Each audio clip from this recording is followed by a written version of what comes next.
Hello friends, அனைவருக்கும் வணக்கம்.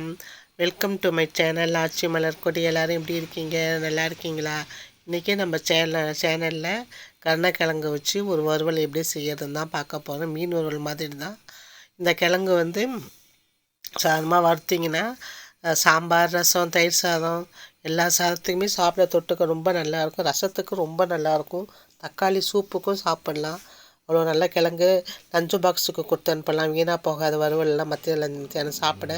இந்த கிழங்கு வறுவல் எப்படி செய்யுது இந்த வீடியோவில் காமிக்கிறேன் பாருங்கள். இந்த கருணக்கிழங்கு இது சாதாரணமாக அரிகிறப்ப கை அரிக்கும். அதனால் இதை அரியும் போது கையில் எண்ணெய் தடவிட்டு அரிங்க. தோல்லாம் நல்லா சீவிடணும். சீவிட்டு எந்த துண்டு திக்லஸ் இப்போ செஞ்சு காமிக்கிறேன், அரிஞ்சு காமிக்கிறேன். கையில் எண்ணெய் தடவிட்டு இதை வெட்டும்போது கையில் எண்ணெய் தடவிட்டு வெட்டுங்க. இப்போ நான் வெட்டிட்டேன். அதில் இந்த துண்டு இப்போ ரொம்ப நைஸாகவும் வெட்டாமல் இந்த திக்னஸில் இருக்கிற மாதிரி பார்த்துக்கோங்க. ரொம்ப நைஸாக இருந்தால் வெந்த பிறகு வறுக்கிறப்ப உடஞ்சிடும்.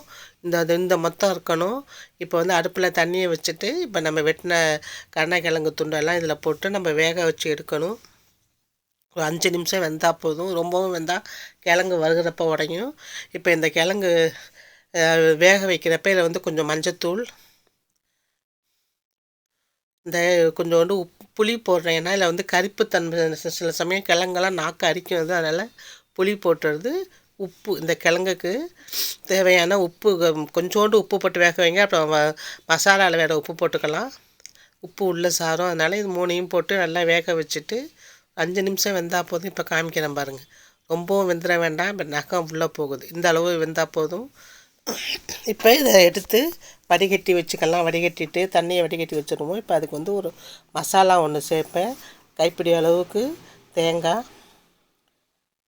இதில் பெருஞ்சீரகம், சோம்பு ஒரு 1/2 ஸ்பூன், ரெண்டும் சேர்த்து மிக்சியில் இப்போ கிழங்குக்கு வருங்கிற உப்பும் சேர்த்துக்கலாம். உப்பும் சேர்த்து நல்லா அரைச்சிட்டு காமிக்கிறேன்.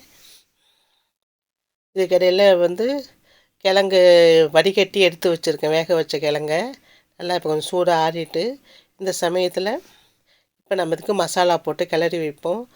1 ஸ்பூன் மிளகாய்த்தூள், தனி மிளகாய்த்தூள் போடுறேன். இந்த அரைச்சி வச்ச தேங்காயிலே உப்பு போட்டுட்டோம், பெருஞ்சீரகம் போட்டிருக்கோம். இப்போ இதை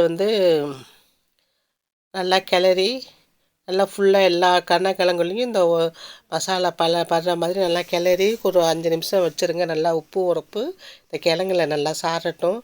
நல்லா வச்சுருந்துட்டு இப்போ நம்ம இதை தோசைக்கல்லில் போட்டு வறுத்து எடுக்க வேண்டியது தான்.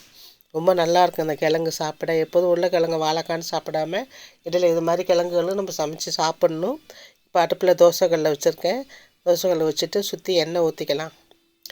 எண்ணெயை ஊற்றின பிறகு நீங்கள் கிழங்கெல்லாம் எடுத்து வச்சிங்கன்னா ஒட்டாமல் வரும் கல்லில்.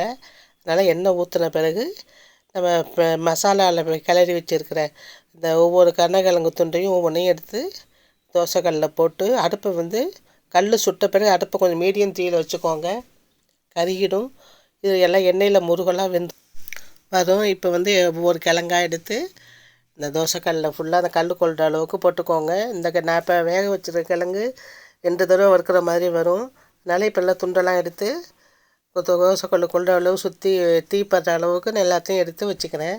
வச்சுக்கிட்டு வேகட்டும்.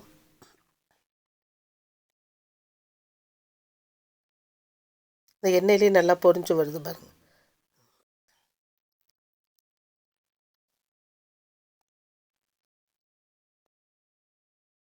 இப்போ நம்ம திருப்பி போட்டுவோம். இந்த பாருங்கள் நல்லா வெந்திருக்கு. நல்லா மீன் வறுவல் மாதிரியே இருக்கும் பார்க்குறதுக்கு. அடுப்பு மீடியமாக இருக்கிறதால நல்லா பொரிஞ்சு இருக்குது. நல்லா மீன் மாதிரி. இதே நீங்கள் தீ அதிகமாக இருந்தால் கருகிடும். இப்போ ஒவ்வொரு கிழங்கு எல்லா கிழங்கையும் நம்ம திருப்பி போட்டுக்கலாம்.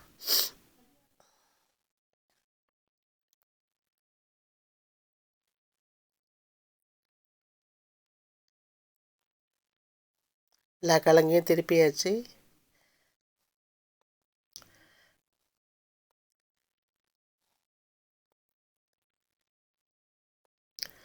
திருப்பின கிழங்கு இன்னும் ஒரு 2 நிமிஷம் 3 நிமிஷம் நல்லா கொஞ்சம் நல்லா முருகலாக வெந்த பிறகு எடுத்துட வேண்டியது. அவ்வளோதான் ருசியான கருணைக்கிழங்கு, சேனக்கிழங்குன்னு சொல்லுவாங்க, காராக்கருணைன்னு சொல்லுவாங்க.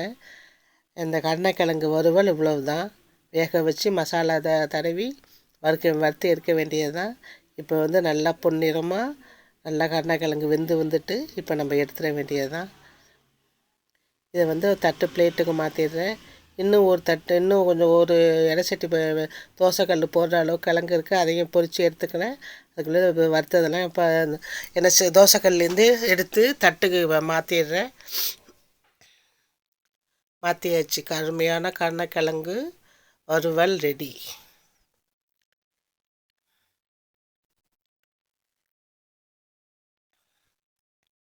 நீங்களும் இது மாதிரி கருணக்கிழங்கு நான் செஞ்ச மாதிரி செஞ்சு சாப்பிட்டு பாருங்கள். இந்த வீடியோ உங்களுக்கு பிடிச்சிருந்ததுன்னா சப்ஸ்கிரைப் பண்ணுங்கள், ஷேர் பண்ணுங்கள், லைக் பண்ணுங்கள். தேங்க்ஸ் ஃபார் வாட்சிங்.